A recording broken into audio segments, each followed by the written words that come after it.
The first question you have to ask yourself, what are your expectations? Are you going to do an SPL, extreme build, where you have big wall of speakers behind you and you bust the windows out? Or are you going to be a little bit more subdued, kind of like what I'm running, where you've got maybe a couple 12s, couple 15s, but you're still vibrating the vehicle, you're still beating the streets, you're dropping the bass, or you're going for something a little more balanced where you have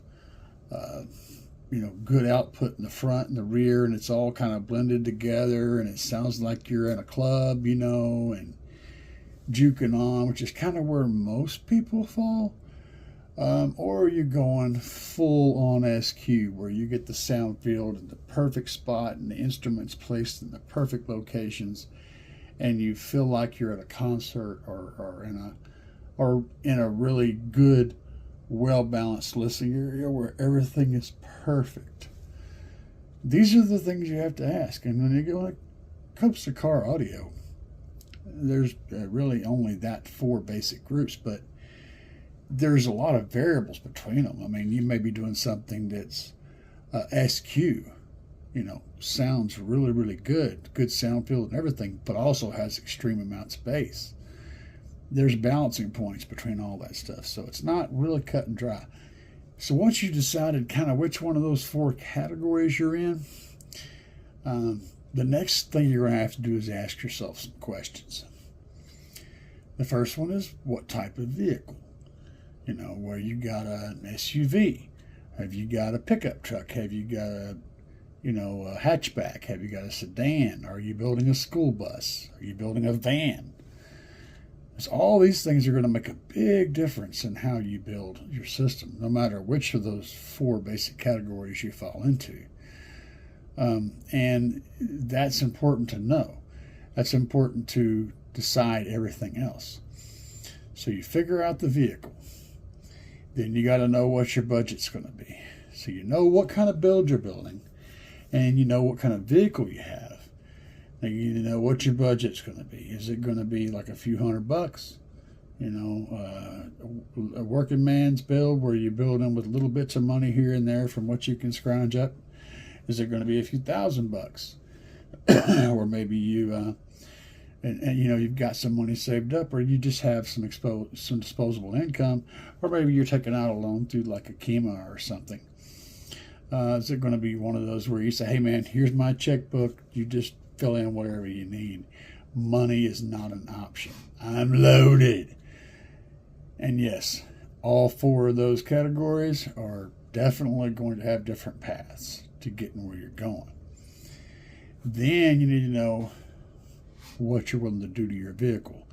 It doesn't matter which of these paths you follow, modifications will happen depending on how deep you want to get. A light modification might be adding some speaker grills outside of the vehicle's normal location, or adding a pair of tweeters somewhere where there were no speakers before, or maybe just resizing the hole in your door to take a 6.5 instead of a 4-inch or something like that. These are minor modifications. Most of them will be unnoticed. Medium modifications, possibly relocating, changing up the back deck, sound deadening. Sound deadening is huge. No matter which level you go with this, you're going to want to do some minimal sound deadening in your doors. And if you start getting into the more extreme areas, you're definitely going to want to sound deaden your floor and your roof and any area around your subwoofer, because you're going to get vibrations and you're going to get noises that you haven't heard before. Cutting parts out of the vehicle, removing pieces here and there and changing them, permanently changing things. Still is keeping it in good taste, keeping it looking mostly stock, but making some minor changes to be able to get to where you're wanting to get. And then of course there's, I don't care, man. I want it to sound good, make it happen. Just YOLO, right? Just go for it.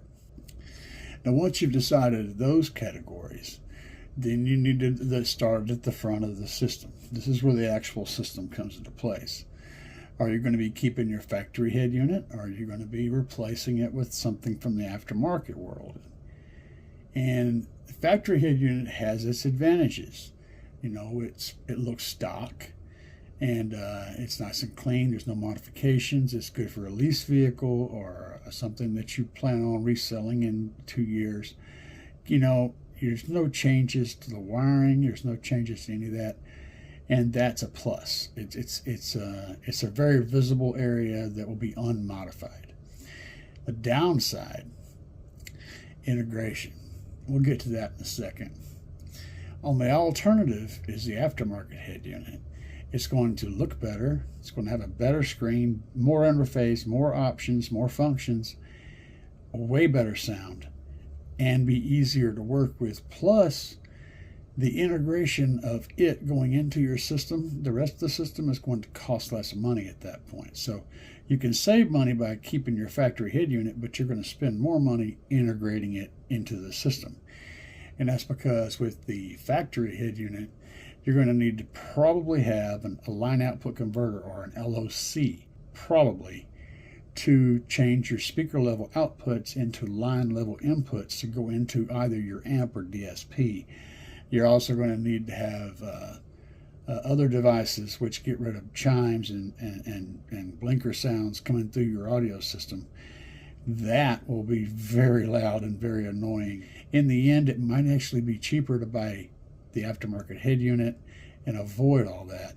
So it's just it's a 50-50 split there. Of course, with the aftermarket head unit, you're still going to need to buy a mounting kit and wiring for it. So you'll have a wiring harness to make it so that it matches up to your factory's wiring harness, and that way they just plug right in. And then you're going to need the aftermarket mounting kit so that you can remove the factory bezel and replace it with the new one. Now, you don't always need the mounting kit. It may be that your system will just switch right out, but your installer will know what to do. If you don't have an installer, if you're planning on doing it yourself, then you're going to probably want to try to watch some videos on your car, stuff people installing radios in a car like yours, to see what kind of things they ran into. You could also go to Crutchfield. They have install guides and also pick part lists, as well as selling the equipment, your equipment itself. They sell the pieces and bits and bobs to integrate it into your vehicle, and they'll usually show you all that stuff so that you can make an educated purchase and get the things that you need, as well as the information that you need to get that done. And that's at Crutchfield on the internet. So now we've decided on what we're doing for a head unit. This next point is, not everybody's going to jam with this, but I recommend getting a DSP. And the reason is because it's going to allow so much control over your sound. It's going to allow you to tailor things exactly the way you want them. And you can have multiple presets so that you can save a specific tune for a specific occasion. If you're driving by yourself most of the time, you can have your primary tune set up to where it gives you the best experience at the driver's seat. Whereas if you're going to load the wife up and take a trip, you can reach over there and change it to tune 2, and it'll give you the balanced tune that you developed for the whole car. And other things of that nature. It allows you to have that flexibility. It also allows you to set your crossover points for each individual channel, to set the EQ for each individual channel, to set time delay for all the channels, so that everything is centered around making your ears happy. And a DSP is a big step up. It also allows you to run a slightly higher voltage to your amplifiers so that you can turn the gains down on those amplifiers some and get really clean dynamic power out of them. So a DSP is highly recommended, no matter which direction you're going, and any choices you've already made. At this one point, the DSP is going to be the center. It's always going to be the hit. You're going to hit it no matter which you go. Big SPL, SQ, it don't matter. You're going to go through the DSP. Having said that, you can run straight from your aftermarket summing devices, your LOC or your aftermarket head unit, to the amplifiers, and then use whatever head unit you have to try to control what you can in your sound. Again, it's limiting, so consider the DSP. Big thing. Also, the DSPs often have summing devices built into them as well as the LOC built into them. So if you're running a high, aftermarket, or excuse me, if you're running a factory head unit and you're using the speaker power to send a signal, you don't have to use an LOC necessarily. Your DSP might have that function built into it. So you can run that high level signal in there and it'll turn it into a low level signal for your amplifiers. A DSP is a big game changer. Having said that, some amplifiers also have a DSP and high level inputs. So you can get a lot out of a good amplifier. Those are usually pretty pricey, and so keep that in mind. Also, if you decide to switch amplifiers in the future, you'll lose the functionality of that. Having a separate standalone DSP means that you can change everything up beyond that, and you'll still be able to keep that whole front stage, that whole signal path locked into your car. So after you run it to a DSP, then you have the ability to run just 2 channels to the DSP, and you can run as many as 10 channels out. I've seen DSPs with like 10 and 12 channels. The most common ones are 10 channels and less. There are a few with more channels than that. And of course, you could run 2 DSPs if you are insane and run 20 channels. But who does that? Yeah, there's guys that do that. I know. I'm not the weirdest person on the planet. There are people that are way weirder than me. Having said that, you need at least a 6-channel out to be able to put most systems together, and most DSPs have at least 6 channels out. 6 to 8 channels usually solve most problems. So in this diagram, I'm showing 7 channels being used. This would be an 8-channel setup. You would just have 1 channel that you weren't currently using, unless you're running a center channel on the dash, at which point you could use that 8th channel for that. And you could configure it in any way. There's no rules on this. So you can see that I've got a 4-channel, a 2-channel, and a 1-channel. And in this particular diagram, what I'm basically implying is that the 4-channel is running the front stage, giving you a tweeter channel, tweeter left and right, and a mid driver left and right. And then I'm also implying that you'll be running a separate 2-channel amp for your rear, for your doors, or for your back deck if you've got speakers back there, if you're going to run real feel. If not, then you won't need this amplifier at all. Of course, the last amplifier I'm showing here is a single mono channel, and that's going to handle your subwoofer's responsibilities. And you pretty much need a subwoofer somewhere in every build if you're wanting to get any real sound out of it, because having that low end is the one thing cars always lack, and it's the one thing that makes everything else sound better. I mean, it's tremendous what a low end bass will do for your overall sound quality. Now you can see that I have 2 different sets of drivers showing in there, and what that is, the top ones are components. So in this particular scenario, you've got 2 separate speakers for each side, a mid-range and a tweeter, and those are not physically connected together. In that case, you can run separate signals to all 4 of those and tailor that sound again to where you need it. This setup works very well if you've got somewhere that already has a tweeter up in the front of your dash or on your A-pillars or your cell panels or somewhere up there. And of course, you've got a mid-driver of some kind in your doors. This works really good for that scenario. If you don't have a tweeter location and you aren't willing to make any changes to put one in, then you could use the coaxials, the ones that are down below those. And that still can potentially give you 4 channels, because most of your better modern coaxial speakers can be bi-amped, meaning you can disconnect where the wires connect to the main tabs, and you can power the tweeters on a separate channel from the mids. So you can still run those fully active if you want to, and locate both speakers in the same location without having a separate tweeter location. However, having the tweeters located down in your doors tends to severely limit their ability to play nice and clean and clear and those crystal highs. You don't know you're missing those crystal highs until you hear them when you haven't heard them before. So, is it easier to tune coaxials? Yes. It is much easier because the time alignment is going to be the same for the drivers.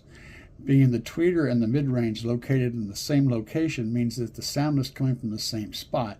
So all you have to do is time align a single point instead of 2 points.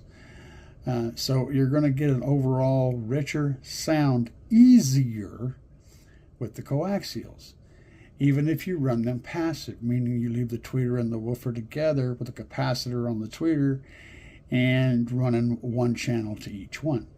You're still going to get a really good sound.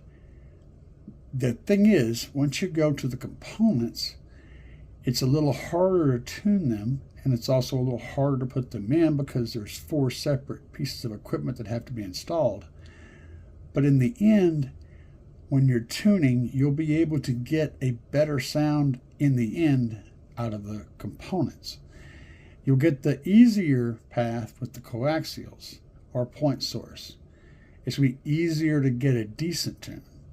But to get that next level tune, you want your tweeters to be up in a high position to where that high frequency sound isn't blocked by anything. If you want to know what happens when you block high frequency sound, you just have to listen to me with my hand in front of my mouth. You'll notice that the bass still gets to the microphone, but the highs get cut. And that's because highs are really, really easy to block. And that's why tweeter locations are usually up in an area where the tweeter doesn't have anything between it and your ear. So having those high or up somewhere where they're not being blocked is going to be beneficial to your overall system. Again, it makes it trickier to tune, but in the end, you end up with a far better result. Hopefully this was helpful for you guys. If you stuck around this far, I appreciate your tenacity. And please hit this button right here because it means everything to me.